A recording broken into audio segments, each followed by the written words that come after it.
London వెళ్ళడం కొత్త ఏం కాదు, గతంలో కూడా వెళ్ళారు. ఎందుకంటే వారి పిల్లలు అమ్మాయి ఇద్దరు అక్కడ చదువుకుంటున్నారు కాబట్టి సరే ఏడాదికి ఒకసారి వెళ్ళి వాళ్ళని చూసి కుటుంబంతో గడిపి రావడం అనేది సహజంగా ఎవరైనా చేస్తారో అలాగే ఆయన కూడా వెళ్తూ ఉంటారు. అయితే ఈసారి కొంచెం స్టోరీ డిఫరెంట్గా ఉంది. కూతుళ్ళే ఇక్కడికి వచ్చారు, కూతుళ్ళే ఇక్కడికి వచ్చారు, ముందే వచ్చారు, పులివెందుల్లో ఉన్నారు, కడపలో పులివెందులో ఓటేశారు, మళ్ళీ తాడేపల్లికి వచ్చారు. బాగానే దాదాపు ఒక 15-20 రోజులు కలిసే ఉన్నారు. కలిసే ఉండి అప్పుడు దాకానేమో పిల్లల్ని చూడడానికి సీఎం లండన్ వెళ్తారు అనే స్టోరీ చెప్పారు.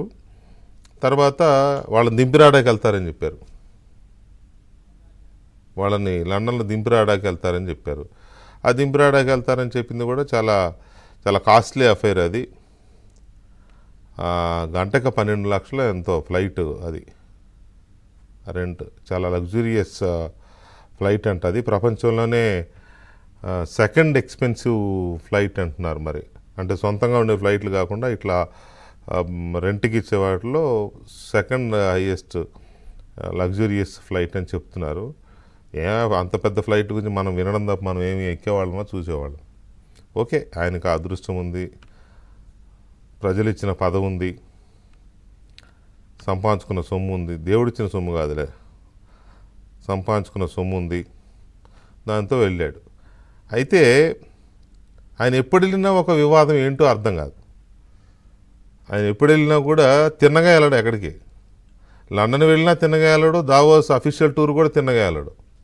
ఎక్కడెక్కడో తిరిగి ఆగకూడని ప్రదేశాల్లో ఆగి, ఆ ప్రదేశాలన్నీ కాస్త కాంట్రవర్సీ ప్రదేశాలు ఇవి ఈయన ఆగేవి.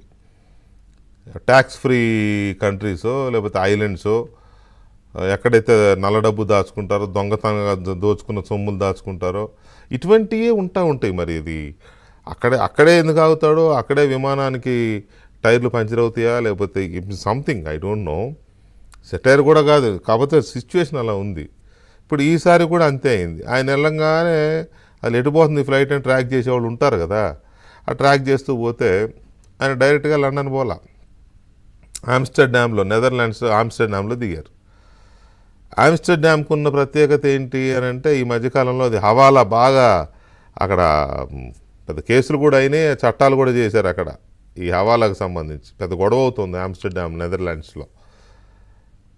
ఆమ్స్టర్డామ్ నుంచి ప్రపంచం నలుమూలలకి హవాలా అంటే ఇక నేను మళ్ళీ అది వివరించి చెప్పవసరం లేదు. హవాలా సొమ్ముని వివిధ దేశాలకు తీసుకెళ్ళడానికి అక్కడి నుంచి అది సెంటర్గా మాఫియాలు పనిచేస్తున్నాయి. అలాంటి ఆమ్స్టర్డామ్లో దిగారు జగన్మోహన్ రెడ్డి గారు, ఫ్లైట్ దిగారు. మరి అక్కడ కొన్ని గంటలు ఉన్నారులే, రోజంతా లేదు. తర్వాత మళ్ళీ అక్కడి నుంచి ఫ్లై అయిపోయి లండన్ వెళ్ళారు. ఆ లండన్ వెళ్ళిన అక్కడ దిగిన విజువల్స్ కూడా వచ్చినాయి. అక్కడ తెలుగు వాళ్ళు, ఆయన అభిమానులు స్వాగతం పలికారు. ఓకే, అది తర్వాత సాఫీగా జరిగింది. లండన్లో మరి ఏం చేస్తారు ఈ 10 రోజులు అంటే, ఫ్యామిలీ టూరు, సరదాగా ఎంజాయ్మెంట్ తప్పదు, అది ఓకే. కాకపోతే ఈ టూర్ ఎలా సాగింది, ఇక్కడ నుంచి గన్నవరం టు ఆమ్స్టర్డామ్ వరకు ట్రాకింగ్ ఎలా జరిగింది, అక్కడ ఎందుకు ఆగారు అనే దాని మీద